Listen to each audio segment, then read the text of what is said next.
Dis-nous, pasteur.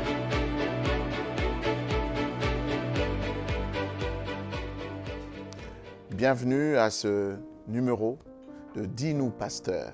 Je suis Patou Elenga, pasteur, et aujourd'hui, nous allons parler de notre 7e secret sur le 7 secrets d'une vie épanouie. Et nous sommes déjà à la fin. Enfin, nous sommes arrivés à notre 7e secret après avoir parlé de tout le secret d'une vie épanouie. Et aujourd'hui, le Seigneur nous fait sa grâce de finir avec le 7e secret d'une vie épanouie. Le 7e secret, c'est la reconnaissance. La reconnaissance. La reconnaissance. On a commencé avec le secret de la discipline. On a parlé du silence. On a parlé du repos. On a parlé de la bonne humeur. On a parlé de plusieurs secrets. Mais aujourd'hui, le Seigneur permet que nous puissions parler de la reconnaissance. Reconnaître, c'est demeurer humble.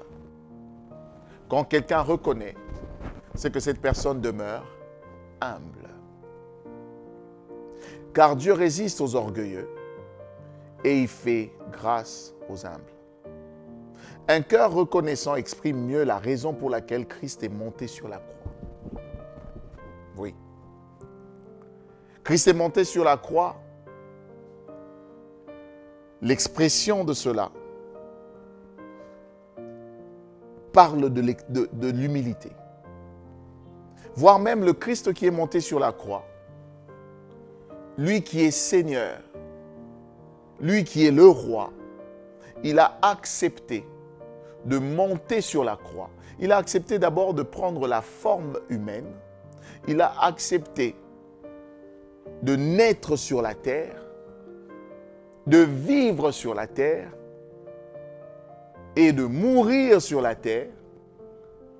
Déjà, celui qui est venu comme fils des dieux, il a accepté. C'est une manière d'être humble, de nous montrer combien il est humble. Si on doit parler de la raison, il est mort pour nous sauver de notre vaine manière de vivre. La mort de Christ, ce n'est pas premièrement pour nous combler des biens du monde. Non. Christ ne vient pas d'abord pour que nous puissions devenir riches dans le monde. Il vient premièrement pour nous sauver de notre vaine manière de vivre. Notre reconnaissance n'est pas d'abord par rapport aux maisons qu'il nous donne. Notre reconnaissance n'est pas d'abord par rapport aux véhicules qu'il nous donne. La reconnaissance que nous avons envers notre Seigneur, ce n'est pas d'abord par rapport aux choses qu'il fait, aux choses qu'il donne, mais c'est pour l'œuvre qu'il accomplit. Il vient nous sortir de notre vaine manière de vivre. Il dit dans Jean 14, verset 2 jusqu'au verset 3, « Et lorsque je m'en serai allé et que je vous aurai préparé une place, je reviendrai et je vous prendrai avec moi, afin que là où je suis, vous y soyez aussi. » Il y a plusieurs demeures dans la maison de mon Père. Si cela n'était pas, je vous l'aurais dit, je vais vous préparer une place. Si cela n'était pas le cas, je vous l'aurais dit.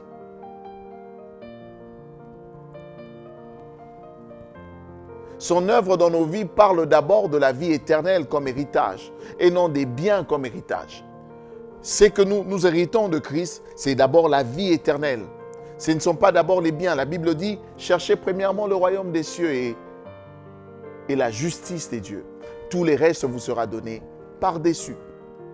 La première des choses que nous avons en Christ Jésus, l'héritage que nous avons, ce n'est pas d'abord les biens que nous recevons. C'est d'abord la vie éternelle que lui nous donne. Tout ce qui existe dans le monde sur la terre appartient aux hommes. La règle de l'homme se trouve sur que dis-je, le règne de l'homme plutôt, se trouve sur la terre. Mais il ne peut pas nous laisser seuls pendant longtemps. Il va revenir pour nous prendre. Il va revenir nous prendre comme son épouse. Ceux qui seront pris le seront avec l'identité de l'épouse.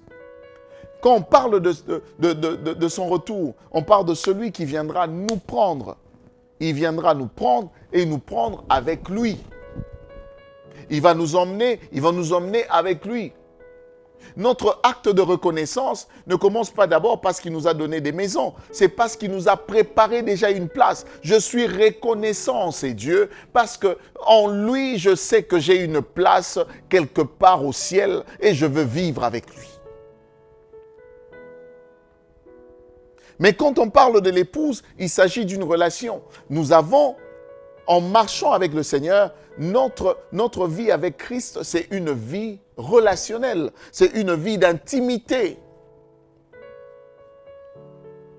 Mais comme le corps du Christ, nous sommes tous identifiés en un comme épouse. Comme épouse. Christ nous a sauvés, il est réparti pour nous préparer une place. Et il va revenir nous prendre ensemble. Il revient pour nous. Notre reconnaissance voit le bon cœur que Christ manifeste. La reconnaissance est le langage du cœur. La reconnaissance n'est pas le langage de l'extérieur, c'est le langage du cœur. La reconnaissance est plus qu'un merci. Être reconnaissant, ce n'est pas seulement le fait de dire merci, mais la reconnaissance est plus qu'un merci. C'est une posture, une manière de marcher. C'est dire à Dieu, je sais que tout vient de toi. C'est une manière de dire à Dieu, oh, tout ce que je rencontre, tout ce que je vis, toutes les bonnes choses que je vis, je suis reconnaissant que toutes ces choses viennent de toi. Être reconnaissant, c'est refuser de s'attribuer des mérites. C'est remettre la gloire à celui qui la mérite. Celui qui est reconnaissant renvoie la gloire au trône de gloire. Celui qui est reconnaissant renvoie la gloire à celui qui mérite la gloire. Jacques 4, le verset 6, Dieu résiste aux orgueilleux, mais il fait grâce aux humbles. Celui qui est reconnaissant, c'est attirer vers lui les bénédictions qui ont été déjà prévues pour lui. Plus tu remercies Dieu, plus tu ouvres la porte à de nouvelles dimensions. Un cœur reconnaissant est un cœur qui sait recevoir. La reconnaissance prépare le terrain pour les miracles. Quelqu'un de reconnaissant est comme celui qui est en train de préparer son terrain afin de vivre le miracle des dieux. Je prie que tu sois reconnaissant et que le miracle s'active dans ta vie. Il y a des gens, le petit bien que tu peux le faire, il ne sait même pas dire merci. Bien-aimé, il existe des gens, quand tu lui donnes même 1000 francs, 1000 francs, il voit comme si tu lui as donné 100 000 dollars, 1 million de dollars. Il y a des gens, le 1000 francs lui suffit. Il existe des moments où tu n'as pas besoin d'un montant exorbitant. Tu as juste besoin de quelque chose. Et quand tu reçois juste ce quelque chose-là, sois reconnaissant. Envers celui qui te le donne, envers celui qui te donne cette chose, et envers celui qui pourvoit à ce que cette chose soit donnée. On n'est pas reconnaissant parce qu'on a reçu plus. On est reconnaissant parce qu'on a simplement reçu.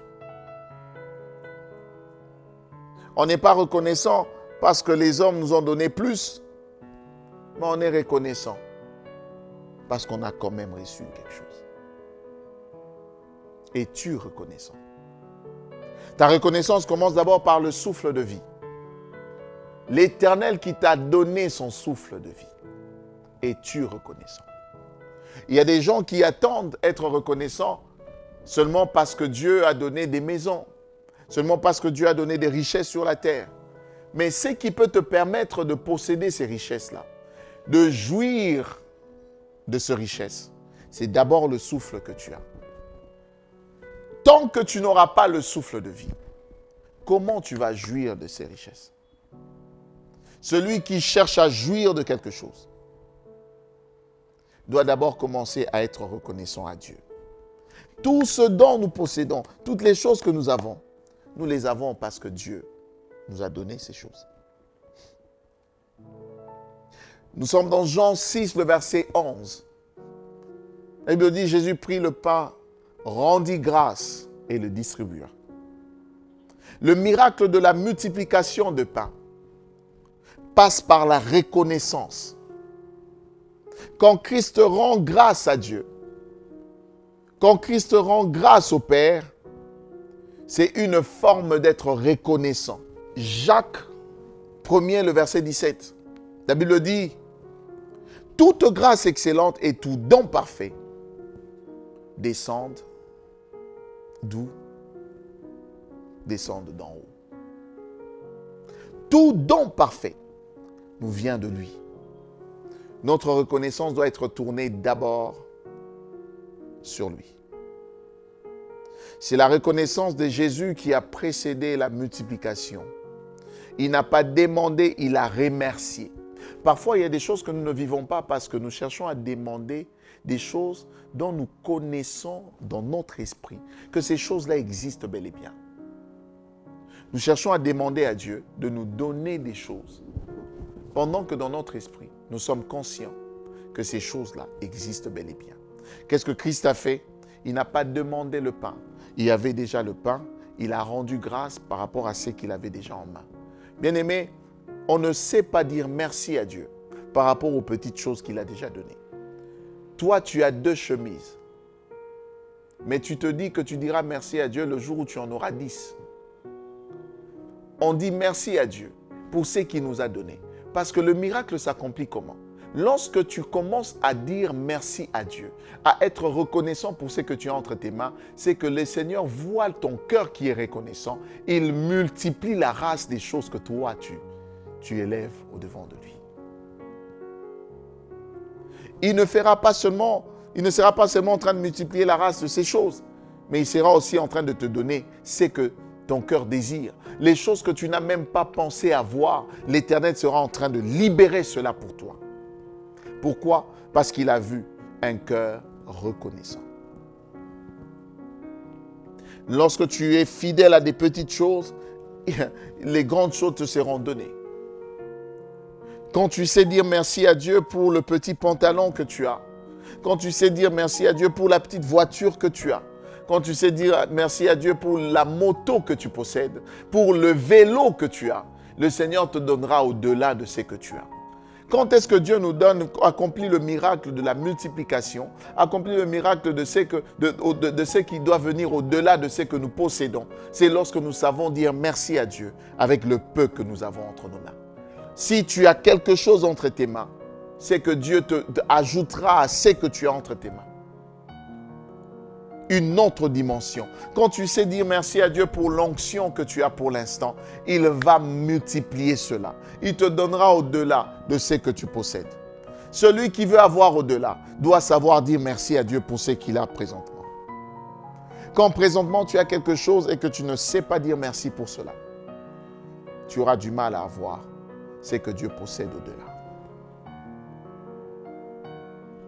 C'est la reconnaissance de Jésus qui a précédé la multiplication. L'exemple ici, nous parlons aussi du 10e lépreux. De 10 lépreux plutôt. Parmi les 10 lépreux, il y a eu un qui est rentré. Tous les 9 sont partis. 10 lépreux ont été guéris. Un seul est revenu pour dire merci, pour être reconnaissant. Et celui qui a reçu plus qu'une guérison, il a été sauvé. La guérison a été accordée mais son âme a été sauvée. Va, ta foi t'a sauvé. Parce que la mission que Christ était venu accomplir était la mission de restaurer, de sauver les âmes perdues.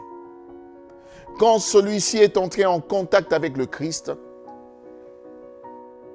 il a sauvé son âme d'une vie de péché. Luc 17, 19. Va, ta foi t'a sauvé. La reconnaissance complète, c'est que Dieu a commencé. Elle scelle le miracle, elle attire l'attention du ciel.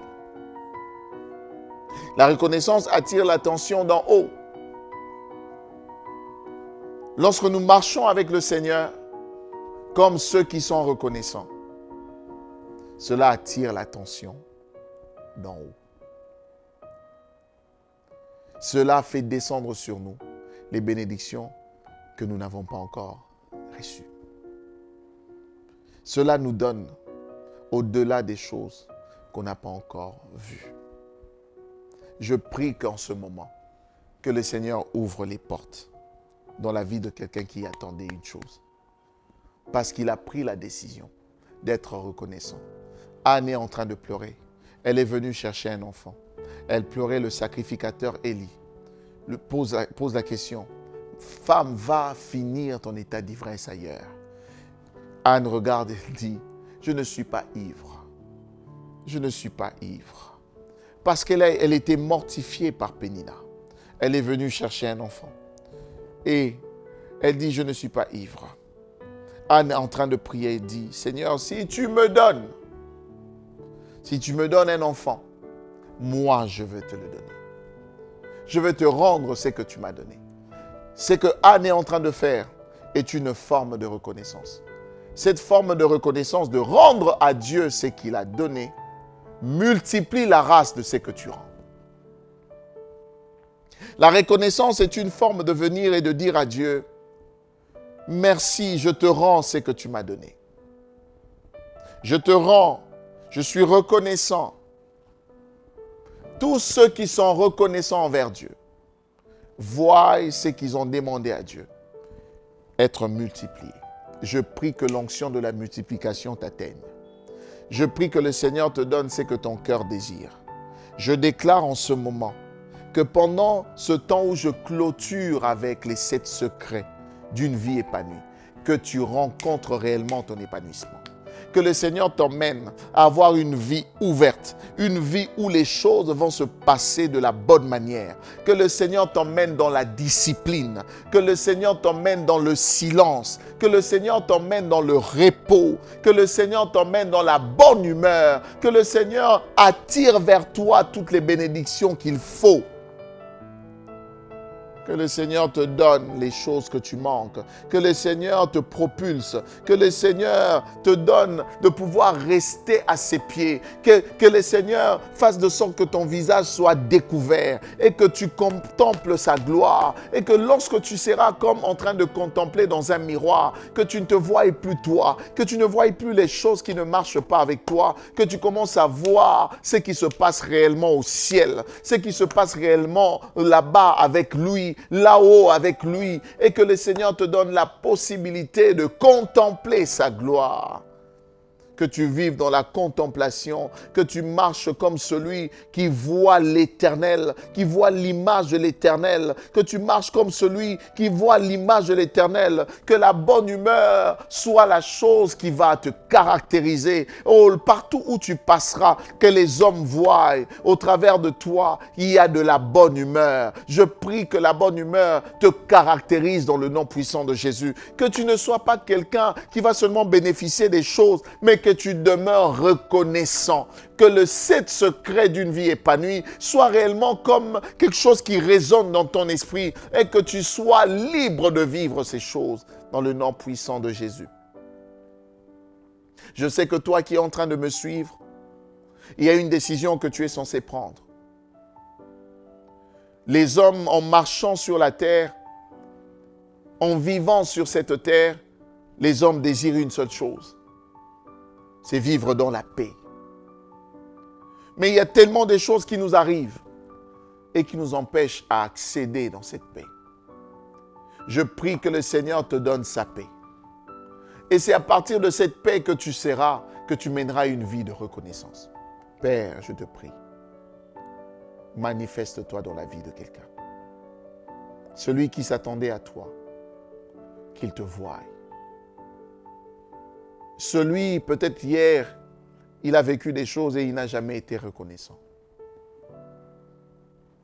Réveille en cette personne cette reconnaissance. Dans le nom puissant de Jésus. Amen.